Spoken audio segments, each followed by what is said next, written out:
Antonio Guterres জাতিসংঘের মহাসচিব বর্তমানে বাংলাদেশ সফরে আছেন। তাকে নিয়ে বিশাল উৎসাহ উদ্দীপনা, অন্তর্বর্তীকালীন সরকার তাকে নিয়ে বেশ একটা আনন্দ উল্লাসে আছে, বিশাল অনুপ্রেরণা তাদের। জাতিসংঘের মহাসচিব বাংলাদেশে ভ্রমণ করছে, অতএব ডক্টর মোহাম্মদ ইউনূসের আর চিন্তা নেই, এরকম একটা ভাব যে গোটা পৃথিবী এখন ডক্টর মোহাম্মদ ইউনূসের পিছনে, এরকমই একটা ভাব।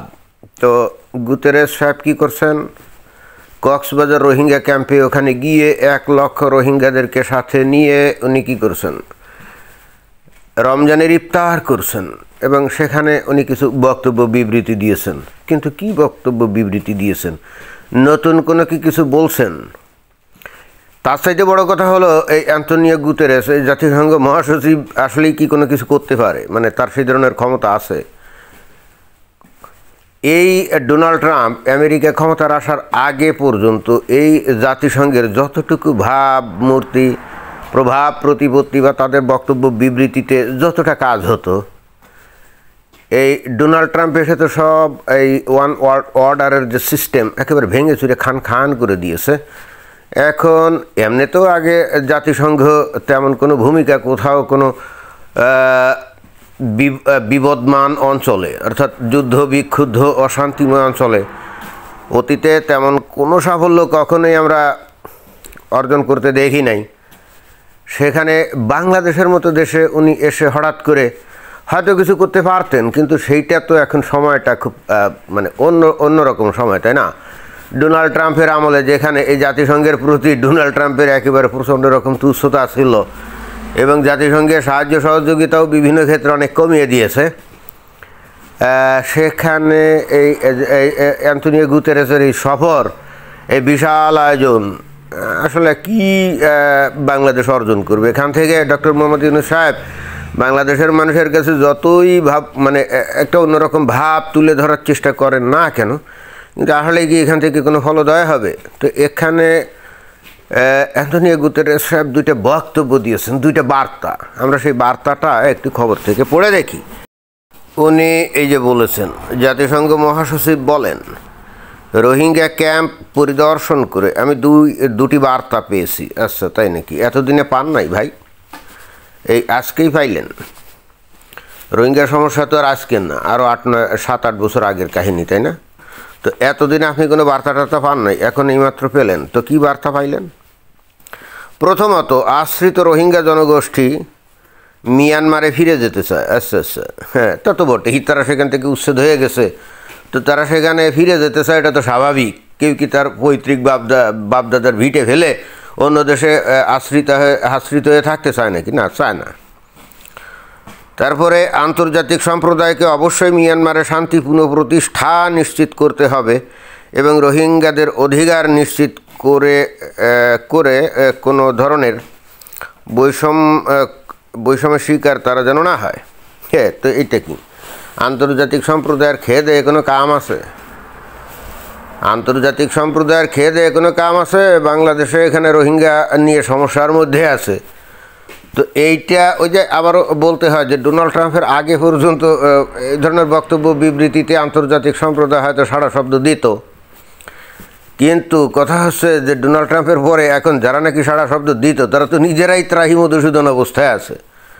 ডোনাল্ড ট্রাম্প ন্যাটো থেকে ভেগে যাবে, তারপরে ন্যাটোর দেশগুলা অর্থাৎ ইউরোপীয় ইউনিয়নের যে দেশগুলো আর কি,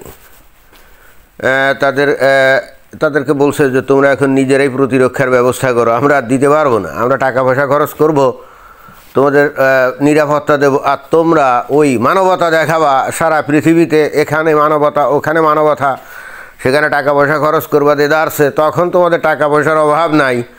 হ্যারাস তোমাদের প্রতিরক্ষা যে ব্যবস্থা অর্থাৎ আত্মরক্ষার জন্য যে ডিফেন্স বাজেট, সেখানে টাকা খরচ করো না, আবার সারাক্ষণ তোমরা রাশিয়ার ভয়ে ভীত থাকো। তো রাশিয়া তো তোমাদেরকে আক্রমণ করতে যায় না, তোমরা তো খামোখা রাশিয়ার ভয়ে ভীত থাকো। তোমরা রাশিয়াকে একটা জুজুবুড়ির ভয় মতো মনে করে বা সেভাবেই বিচার বিবেচনা করে তারপরে আমেরিকার ধর্ণা দাও আর আমেরিকাকে বাধ্য করো বিলিয়ন বিলিয়ন ডলার খরচ করতে। আর তোমরা মানবতার ধ্বজাধারী হয়ে সারা দুনিয়া দুনিয়ায় তোমরা নিজেদেরকে প্রদর্শন করে। যেমন এই রোহিঙ্গাদের যে সমস্যা, এখানে কিন্তু আমেরিকারও বিশাল সহযোগিতা আছে, বাট ইউরোপীয় ইউনিয়নের লোকজনও তো অনেক সাহায্য সহযোগিতা করে, তাই না?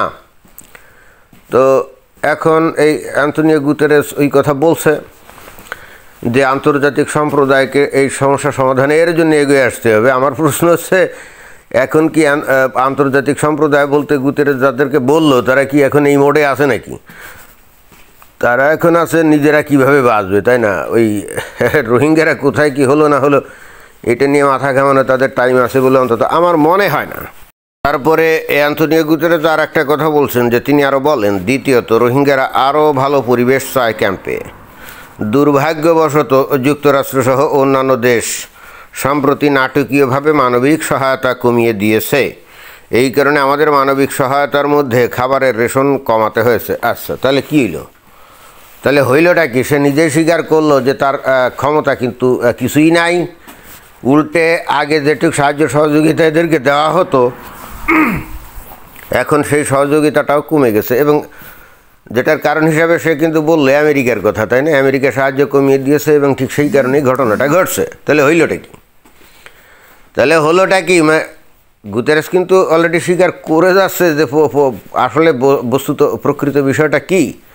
তাহলে এখানে তুমি বাবা আসছো, তাহলে তুমি এই যে কথাবার্তাগুলো যে বললে এটা তো আমরা জানিই। তো এই কথা আমাদেরকে স্মরণ করা দিয়ে ফায়দাটা কি? রোহিঙ্গাদেরকে মায়ানমারে ফিরিয়ে নিতে হবে এটাও আমরা জানি। এদের খাদ্য খাবারের যে পরিমাণ এটা কমিয়ে দিয়েছে, যেহেতু আমেরিকা তাদের টাকা পয়সা কমিয়ে দিয়েছে, তাই না? তো সেটা আমরা জানি। তো সেইটাই তুমি এসে আমাদেরকে শোনালে। এই জন্য 1 লক্ষ রোহিঙ্গাদেরকে নিয়ে তুমি বিশাল ইফতারের আয়োজন করলে, মানে কি বিষয়টা কি? তার মানে হচ্ছে এই অ্যান্তোনিও গুতেরেস জাতিসংঘের মহাসচিব, এখন তার অন্য কোনো জায়গায় কাজ নাই। ডক্টর মোহাম্মদ ইউনূস তাকে বলছে যে আমাদের দেশে একটু আসেন, তো তার তো আর কাজ নাই। অন্য কোনো কনফ্লিক্টে, এই যে যেমন ধরেন যে রাশিয়া ইউক্রেনের যে যুদ্ধের যে কনফ্লিক্ট, সেগুলো সমাধানের জন্য এখানে জাতিসংঘের মহাসচিবকে কেউ ডাকছে নাকি? না, ডাকেনি। কারণ তার ওখানে কোনো কাম নেই এবং তার কোনো ওখানে বেলও নাই, তার কথা কেউ শুনবেও না, তাই না? তাহলে বেকার বসেছিল না? তাহলে ডক্টর মোহাম্মদ ইউনূস তাকে বললো যে আসো বাংলাদেশে, চলে আসছে, এসে চর্বিত চর্বণ করছে। মানে যে বিষয়গুলো আমরা নিজেরাই জানি এবং আমাদের বাংলাদেশ যার জন্য ক্ষতিগ্রস্ত এবং বিরাট ঝামেলার মধ্যে আছে, সেইটাই এখানে দ্বিরুক্ত করছে যে রোহিঙ্গাদেরকে ফেরত নিতে হবে, তাদের জীবনমান উন্নয়ন করতে হবে। তো এটা তো আমরা জানি না। তুমি এসে কি করতে পারলে সেইটা দেখাও না। তুমি মায়ানমারকে বাধ্য করতে পারবা? আর মায়ানমারের নিজেরই এখন অস্তিত্ব নেই। সেখানে অলরেডি এই রোহিঙ্গারা যে অঞ্চলে ছিল আরাকান আর্মি দখল করে সেখানে একটা বুদ্ধিস্ট রাষ্ট্র কায়েমের দিকে এগিয়ে যাচ্ছে, তাই না? আর এই আরাকান আর্মির এই কট্টরপন্থী বুদ্ধিস্টরা কি এই রোহিঙ্গা মানে কট্টরপন্থী মুমিন মুসলমানদেরকে ওখানে ফেরত নিবে না? তারা কখনোই নিবে না। উল্টে আরও সেখানে বাকি যে রোহিঙ্গা আছে সেইগুলোকেই তারা তাড়িয়ে দেওয়ার ধান্দায় আছে, তাই না? অলরেডি আমরা শুনছি গত কয়েক মাসে নাকি 80-90 হাজার অতিরিক্ত রোহিঙ্গা বাংলাদেশে ঢুকছে। কেন ঢুকছে? কারণ এই রোহিঙ্গারা আগে থাকতেই এই বুদ্ধিস্টদেরকে ঘৃণা করতো এবং এই আরাকান অঞ্চলে তারা ইসলামী রাজ্য কায়েম করার জন্য তারা আরসানা কি জানি গঠন করছিল। তো এদেরকে তারা হাড়ে চিনে না, হাড়ে চিনে। তো যেখানে এই মুমিন মুসলমানরা আছে সেখানেই তারা ইসলামী শাসন কায়েমের স্বপ্ন দেখবে। আর ওই দেশের ওই লোকগুলা কি সেটা মেনে নিবে? না, এটা তো মেনে নিবে না, তাই না? সুতরাং যে কারণেই বস্তুত এর আগে ওই মায়ানমার আর্মিও তাদেরকে ওখান থেকে তাড়িয়ে দিয়েছিল, যদিও যেটা কোনোভাবেই মানবিক না। কিন্তু কথা হচ্ছে যে এরা এদের খাসলত তো ত্যাগ করে না। সমস্যা তো ওখানে। খাসলত যদি ত্যাগ করতো, তারা যদি বলতো যে না আমরা ইসলামী শাসন টাসন চাই না, আমরা সাধারণ নাগরিক হয়ে থাকতে চাই, অন্যান্য জাতিগোষ্ঠীর সাথে সহাবস্থান বজায় রেখে আমরা চলতে চাই একসাথে, তাহলে কি এদের উপরে খড়গহস্ত হতো? কেউ বলেন, কেউ হতো না। কিন্তু এদের খাসলত তো খারাপ। এখন ডক্টর অ্যান্তোনিও গুতেরেস এসেই কথা বলছেন ইসকে, বাট এইটা নিয়ে দেখলাম যে অনেক লোকজন নানা কথা বলছে, অনেকে বলার চেষ্টা করছে গুতেরেস বস্তুতে এখানে আসছে, ওখানে কিভাবে একটা জুম ল্যান্ড তৈরি করা যায়, কিভাবে এই এই এই কি এই এই রোহিঙ্গাদেরকে কীভাবে প্রশিক্ষণ দিয়ে এখানে একটা ঝামেলা তৈরি করা যায়, বাংলাদেশকে খণ্ড বিখণ্ড করা যায়, নানা রকম জল্পনা কল্পনা মানুষজন করলো এবং অনেকে এমনভাবে কথা বলল মনে হয় যে সম্ভবত তারা নিজেরাও ওই কাজের সাথে জড়িত। যেমন ওই যে এখন ওই যে কুকি সিন বোম টম কী জানি আসে না, তারা ওখানে একটা খ্রিস্টান রাষ্ট্র তৈরি করতে চায়, তারপরে এখানে এই রোহিঙ্গারা আলাদা রাষ্ট্র করতে চায়, ওদিকে আরাকান আর্মি আলাদা রাষ্ট্র করতে চায়, অর্থাৎ ওই অঞ্চল ভেঙে চুরে খান খান করে দিতে চায়, যেটা নাকি আবার এই গুতেরেস এসে বোধহয় সেই কাজটাই করছে। এরকম অনেকে অনেক কথা বললো আর কি, এবং তাদের কথাবার্তা শুনে মনে হলো যে তারা এই সমস্ত কাজের সাথে জড়িত এবং বিভিন্ন মিটিংয়ে তারা হাজিরও ছিল, তারা বক্তব্য বিবৃতি দিয়েছে, একেবারে ধারাবাহিক বর্ণনা অনেকে দিল। আমি জানি না তারা কোথা থেকে কিভাবে দিল, বাট আসল ঘটনা কি? আসল ঘটনা আমি যেটা তাত্ত্বিকভাবে বুঝাতে চাই সেটা হলো যে আমি ভালো তো জগৎ ভালো, তাই না? আমার খাসলত খারাপ হবে এবং তারপরে আমি আকামকু কাম করবো, ঝামেলা পাকাবো, এরপরে আমি ভিকটিম গেম খেলা শুরু করবো, এটা তো হয় না। এই যে রোহিঙ্গারা এখানে এই যে নাগরিকত্ব হারাইছিল, এটা ঠিক যে আরাকানে যতদিন রোহিঙ্গারা ছিল সেই 1962 না 63 সালের দিকে সম্ভবত, যখন ওই মিয়ানমারে যখন হয়েছিল সামরিক কূ হয়েছিল, তখনই কিন্তু এই রোহিঙ্গাদেরকে নাগরিকত্ব হরণ করা হয়েছিল এবং এরপরে কিন্তু এদের অবস্থা খারাপ হতে থাকে, এটা আমরা জানি। বাট তার আগ পর্যন্ত এই রোহিঙ্গারা কিন্তু খুবই ভালো অবস্থায় ছিল। এখন প্রশ্ন হচ্ছে তারা ওই সময় নাগরিকত্ব হারাইছিল কেন? একটাই মাত্র কারণ, তারা তখনই সেই আজকে থেকে সেই 60 বছর আগে, 60-65 বছর আগে, তখনই তারা ওখানে ইসলামী রাজ্য কায়েম করতে চাইছিল মায়ানমারের মধ্যে, এবং যে কারণেই বস্তুত ওরা কোনো রকম মায়া দয়া না দেখিয়ে এদের প্রতি বৈষম্যমূলক আচরণ শুরু করে, এবং যার ফলশ্রুতিতেই কিন্তু পরবর্তীতে এই যে 2016-17 সালের দিকে এই রোহিঙ্গাদেরকে এখান থেকে তাড়িয়ে দেওয়া হয়। অর্থাৎ এরা যে নতুন ইসলামী রাষ্ট্র এখানে কায়েম করতে চাইছিল সেটা না, সেই 60 বছর আগেই কিন্তু এখানে তারা সেটাই চাইছিল। তো এখন মায়ানমার সেটা করবে নাকি, অ্যালাউ করবে নাকি? বাংলাদেশের কোনো অঞ্চলে যেখানে হিন্দুদের সংখ্যাগরিষ্ঠতা আছে, এরা যদি সেই অঞ্চল দখল করে বা সেই অঞ্চলে কিছু বিচ্ছিন্নতাবাদী আন্দোলন করে তারা যদি দাবি করে যে তারা ওই অঞ্চলে একটা হিন্দু রাষ্ট্র গঠন করতে চায়, তো বাংলাদেশ সরকার এটা মানবে? তো বাংলাদেশ সরকারই যেটা মানবে না, বা এমনকি আমরা পার্বত্য অঞ্চলে এই যে বিভিন্ন উপজাতীয় অঞ্চলরা, তারা তো নানা রকম স্বায়ত্ত শাসন এটা ওটা বিচ্ছিন্নতাবাদী কত কিছু আন্দোলন করছিল বহুদিন ধরে, তো বাংলাদেশ সরকার কি এটা মানছিল না? কিন্তু না, মানে নাই। তো তাই যদি হয় তাহলে রোহিঙ্গারা ওই অঞ্চলে ওই আরাকানের ওই রাখাইন প্রদেশের ওখানে তারা ইসলামী রাজ্য কায়েম করবে, এটা মায়ানমার মানবে কেন? সহজ হিসাব না। তো যাই হোক, অনেকে নানাভাবে ব্যাখ্যা বিশ্লেষণ করলো। এখানে জর্জ সরোসের ওপেন সোসাইটির কি ভূমিকা, ক্লিন্টন ফাউন্ডেশনের কি ভূমিকা, এবং তাদের প্রতিনিধি হয়ে এই ডক্টর মোহাম্মদ ইউনূস সাহেব কী করছে, ইত্যাদি ইত্যাদি অনেকে অনেক কথা বললো। দেখলাম যে তারা অনেক খোঁজখবর রাখে এবং মনে হলো ওই যে বললাম যে হয়তো এদের কার্যক্রমের সাথে এরাও জড়িত আছে, তাহলে এত খবর এরা জানিল কেমনে? তবে একটা কথা ঠিক, এই যে জর্জ সরোস সে কিন্তু একজন ইহুদি, এবং আমরা এটাও খেয়াল করেছি যে পৃথিবীর বিভিন্ন মুসলিম দেশগুলোতে মৌলবাদিতা প্রসারের ক্ষেত্রে এই জর্জ সরোসের একটা বড় ভূমিকা আছে। পৃথিবীর বিভিন্ন দেশে, বিশেষ করে যে বাংলাদেশের এই যে ক্ষমতার পট পরিবর্তনে এখানে জর্জ সরোসের একটা ভূমিকা আছে, যেটা আমরা ওই যে জর্জ সরোসের একটা ছেলে আছে অ্যালেক্স সরোস, আলেকজান্ডার সরোস আর কি তার নাম, বাট সংক্ষেপে বলা হয় অ্যালেক্স সরোস। তো সে নাকি এই ডক্টর মোহাম্মদ ইউনূসের সাথে এই 5 আগস্টের পরে দেখা সাক্ষাৎ করছে, এবং তাদেরও নাকি টাকা পয়সা এই আগে থাকতেই বাংলাদেশে প্রেরণ করা হতো একটা হজরবরলা পরিস্থিতিতে। এখন চিন্তা করে দেখছেন যে মুমিন মুসলমানরা এই ইহুদিদেরকে প্রচণ্ড ঘৃণা করে ধর্মীয় কারণে, তাই না? সেই ইহুদিদের টাকা নিয়ে তারাই কিন্তু তাদের নিজেদের সমাজকে ধ্বংস করে এবং মৌলবাদিতার চর্চা করে, এবং দেশে মৌলবাদিতা বৃদ্ধি করে নিজেরাই অতঃপর মারামারি কাটাকাটি করে এবং এরপরে দোষ দেয় অন্যের। যেমন বাংলাদেশের ক্ষেত্রে বাংলাদেশের সব সমস্যার মূলে দোষ দেয় কাদেরকে? ভারতকে দোষ দেয় না, অথচ বাংলাদেশে মৌলবাদিতা বৃদ্ধি পাক, তারপরে সন্ত্রাসবাদী গ্রুপের অস্তিত্ব, অর্থাৎ যারা নাকি মৌলবাদিতা চর্চা করে তাদের সংখ্যা বৃদ্ধি পাক, এটা কি ভারত কখনো আশা করে বা এটা কামনা করে? যদি সেটা করে তাহলে সেটা তাদের জন্য বুমেরাং না।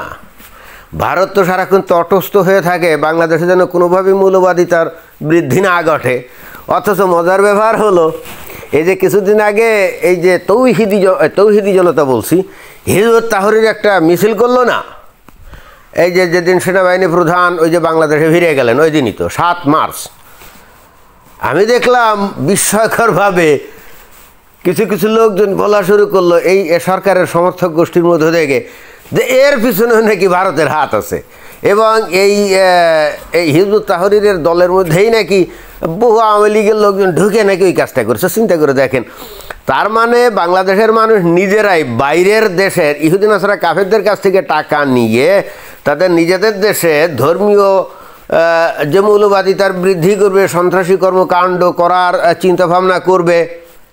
কিন্তু ইভেনচুয়ালি যখন ঘটনা ঘটে যাবে এবং নানা রকম ঝামেলা তৈরি হবে, তখন দোষ হবে কিন্তু ভারতের, নিজেরা ফেরেশতা।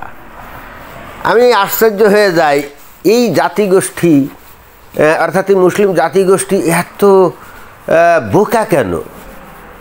এরা ধর্মীয় কারণে ইহুদি নাসারা কাফেরদেরকে ঘৃণা করে, আবার তাদের কাছ থেকে টাকা পয়সা নিয়ে তাদের সমাজকেই অস্থির করে তোলে, বিশৃঙ্খল করে তোলে, নিজেরাই সচেতনভাবে করে এইবার অন্যের ঘাড়ে দোষ চাপায়, ওই ইহুদি নাসারাদের উপরেও দোষ চাপায়।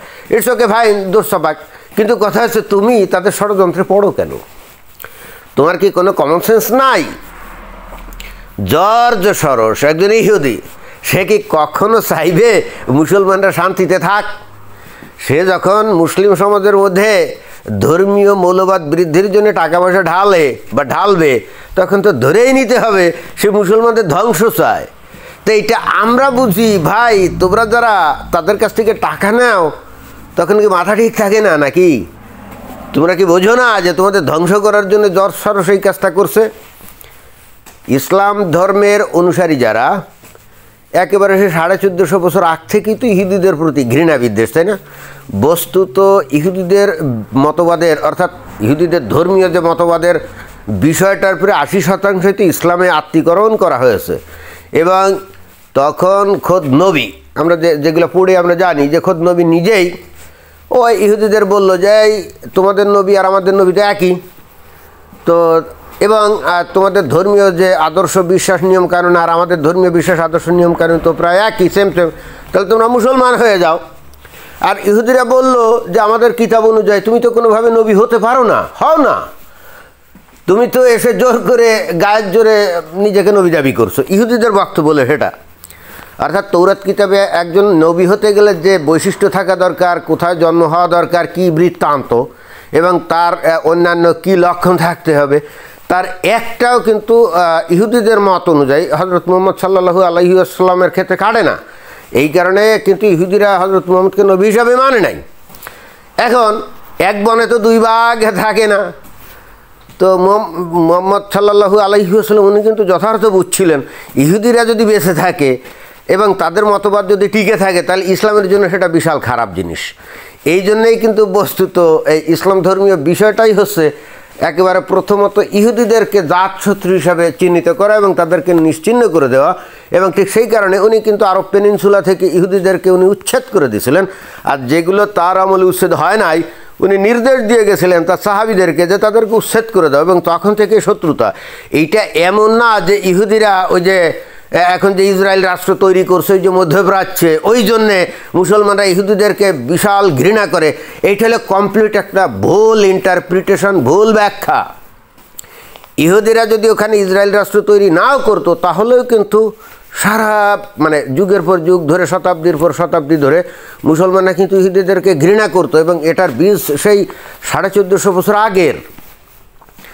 এখন যে ইহুদিদেরকে সর্বাত্মকভাবে ঘৃণা করতে হবে মুসলমানদেরকে ধর্মীয়ভাবে, এখন ইহুদিরা যদি কখনো জ্ঞানে গুণে শৌর্যে বীর্যে অর্থনীতিতে যদি উন্নত করে তাহলে তারা কি মুসলমানদেরকে ছেড়ে কথা বলবে না? তা তো বলবে না। কারণ মুসলমানরা যদি ইহুদিদেরকে ঘৃণা করে, তাদেরকে নিশ্চিহ্ন করার চিন্তাভাবনা করে এবং অতীতে করেছেও, তাহলে ইহুদিরাও তো সর্বাত্মকভাবে চেষ্টা করবে মুসলমানদেরকে ধ্বংস করার জন্য, তাই না? এটা কি রিসিপ্রোকাল ব্যাপার না? এখন তো রিসিপ্রোকাল শব্দটা কিন্তু খুবই কি মানে পরিচিত একটা শব্দ। ডোনাল্ড ট্রাম্প প্রায় বলে যে আমেরিকার উপরে যদি কেউ ট্যারিফ ধার্য করে, আমরাও রিসিপ্রোকালি ওই সেই দেশের উপরে ট্যারিফ ধার্য করব, মানে পাল্টাপাল্টি। রিসিপ্রোকাল মানে পাল্টাপাল্টি, অর্থাৎ তুমি আমার সাথে যে আচরণ করবা আমিও তোমার সাথে সেই আচরণ করব। এটা হলো রিসিপ্রোকাল, অর্থাৎ পাল্টাপাল্টি। এবং এটা কিন্তু বিজ্ঞানের সাথেও যায়, যে নিউটনের যে গতির বলবিদ্যার তৃতীয় সূত্র, যে every action has a same reaction, অর্থাৎ প্রত্যেক ক্রিয়ারই একটা প্রতিক্রিয়া আছে। আমার বক্তব্য হচ্ছে এই যে জর্জ সরোস তার ওপেন সোসাইটি দিয়ে সে বিভিন্ন জায়গায় সাহায্য সহযোগিতা করে, এবং যদি একটা স্ট্যাটিস্টিক্যাল ডাটা নেওয়া হয়, এ পর্যন্ত যত পরিমাণে টাকা পয়সা সাহায্য করছে, দেখা যায় যে অধিকাংশ ক্ষেত্রে মুসলমানদেরকে সাহায্য করছে, এবং যাতে করে মুসলমানরা আরও মৌলবাদী হয়। এখন অনেকে প্রশ্ন তুলতে পারে যে মুসলমানরা মৌলবাদী হলে তো ইহুদিদের সমস্যা। জি না, মুসলমানরা মৌলবাদী হলে এখন মুসলমানদের জন্যই সমস্যা, ইহুদিদের জন্য না।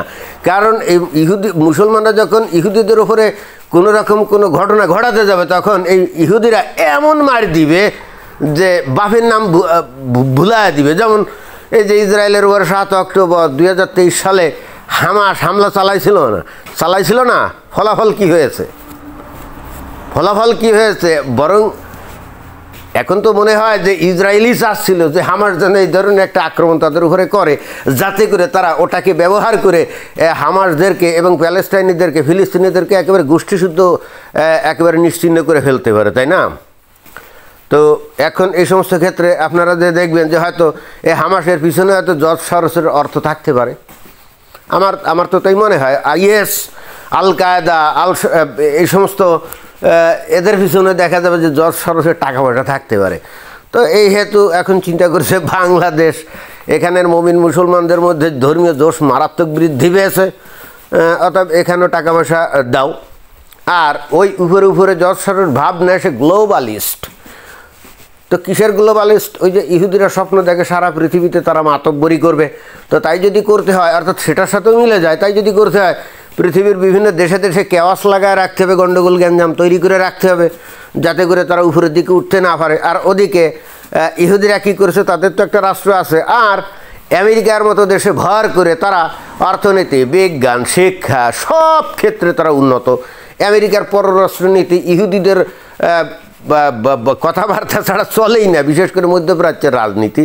অর্থাৎ এখানে ইহুদি লব্বি আইপ্যাক যা বলে, ওই আগে ওই জো বাইডেনের সরকারের সময় দেখছি একেবারে চোখ বুঝে সেটাই অনুসরণ করে। আর এই ডোনাল্ড ট্রাম্প তো আরেক কাঠি সরস, তাই না? তো এই যখন বিশ্ব পরিস্থিতি, সেখানে এই অ্যান্টনিও গুতেরেস এখানে সে বাংলাদেশে কী করবে? এখানে জর্জ সরোসের ওপেন সোসাইটি যদি বাংলাদেশের এই আমাদের গণঅভ্যুত্থানের পিছনে তার টাকা পয়সা ঢালা থাকে, তো সে নিশ্চয়ই মুমিন মুসলমানদের ভালোর জন্য করেন, এবং সেটা তো আমরা এখন বুঝতেও পারতেছি, তাই না? সেটা আমরা কিন্তু বুঝতেও পারতেছি। তো যাই হোক, ধান ভানতে অনেক শিবের গীত গাইলাম, কারণ আমি দেখলাম যে অনেকে এই সমস্ত বিষয় নিয়ে নানা কথা বলছে। তো আমি অর্থাৎ চিন্তা করলাম যে এর একটা মূল তত্ত্বগত আলোচনা তো করতেই হয়, যাতে মানুষ ভালো করে বিষয়টা বুঝে। এবং আপনি খালি ঘটনার বর্ণনা করলে তো হবে না। জর্জ সরোস টাকা দিয়েছিল এসোকে, তা কেন টাকা দিয়েছিল? তার খেয়ে দেয়ে কাজ আছে, সে কষ্ট করে টাকা পয়সা উপার্জন করছে না? তো সে কেন মুমিন মুসলমানদের পিছনে বা উগ্রবাদীদের পিছনে, মুসলিম মৌলবাদীদের পিছনে টাকা খরচ করবে? আপনাদের মাথায় কি ঘিলু টেলেও কিছু নাই? আপনারা বোঝেন না কেন সে টাকা খরচ করবে? সে কষ্ট করে টাকা পয়সা উপার্জন করছে না? আর জর্জ সরোসকে আপনারা জানেন যে ওই যে ইহুদি হলোকস্ট, ওই যে নাৎসি বাহিনী জার্মানি দ্বিতীয় বিশ্বযুদ্ধের সময়, সেই হলোকস্টের ওই ঘটনা থেকে বেঁচে যাওয়া ব্যক্তি এই জর্জ সরোস। তার অরিজিনাল জন্মস্থান হাঙ্গেরিতে, এবং যখন তার বয়স 10-11 তখনই এই দ্বিতীয় বিশ্বযুদ্ধ হয়, এবং ন্যারোলি এসকেপ করে এই জর্জ সরোস, মানে বেঁচে যায়। তারপরে উনি ইংল্যান্ডে গিয়ে ওখানে লন্ডন স্কুল অফ ইকোনমিক্স, যেটা খুব বিশ্ববিখ্যাত ইকোনমিক্সের জন্য, ওখানে পড়াশোনা করেন, এবং তারপরে ওই ইংল্যান্ডে উনি ব্যাংকিং পেশায় নিযুক্ত ছিলেন, এবং এর অনেক পরে উনি আমেরিকাতে মাইগ্রেটেড হন, এবং আমেরিকাতে এসে তারপরে উনি ব্যবসা বাণিজ্য করে এখন অনেক টাকার মালিক সে। তো এখন সে যে এত কষ্ট করলো, সে হলোকস্ট থেকে বেঁচে চলে আসলো, তারপরে এত টাকা মালিক হলো, তো তার খেয়ে দেয়ে কাম আছে, মুসলিম মৌলবাদীদেরকে টাকা পয়সা সাহায্য করবে? কেন করবে? আপনারা তো খালি বলেন হ্যাঁ এর পিছনে সরাসরি ওপেন সোসাইটির আছে, হ্যাঁ না, আরে কেন আছে? তার উদ্দেশ্যটা কি? বাংলাদেশের মৌলবাদীদের পিছনে যৎসরস টাকা খরচ করবে, ডক্টর মোহাম্মদ ইউনূসের পিছনে যৎসরস টাকা খরচ করবে, বা রোহিঙ্গাদের মানে মৌলবাদী বা উগ্রবাদী ট্রেনিং দেওয়ার জন্য যৎসরস টাকা খরচ করবে ওপেন সোসাইটির মাধ্যমে? রহস্যটা কি? তার বাংলাদেশের এই বা মিয়ানমারের এই রোহিঙ্গাদের প্রতি তার কি প্রেম উতলে ওঠে নাকি? জি না। তো যাই হোক, এখন গুতেরেস বাংলাদেশে আছে, ডক্টর মোহাম্মদ ইউনূস খুব আনন্দে আছে। সারা দুনিয়া তো বাদ দেন, সারা দুনিয়ার মানুষ তো বোঝে, বাট বাংলাদেশের মানুষকে তো অন্তত বুঝাতে পারছে যে যত কথাই বলুক আর বাংলাদেশের যত অবনতি ঘটুক, তাতে ডক্টর মোহাম্মদ ইউনূসের কিছু যায় না। জাতিসংঘের মহাসচিব তার পক্ষে যেহেতু আছে, অর্থাৎ তার কোনো চিন্তা নেই। এখন আমাদের স্লোগান দিতে হবে, ডক্টর মোহাম্মদ ইউনূস তুমি এগিয়ে চলো, আমরা আছি তোমার সাথে। ধন্যবাদ।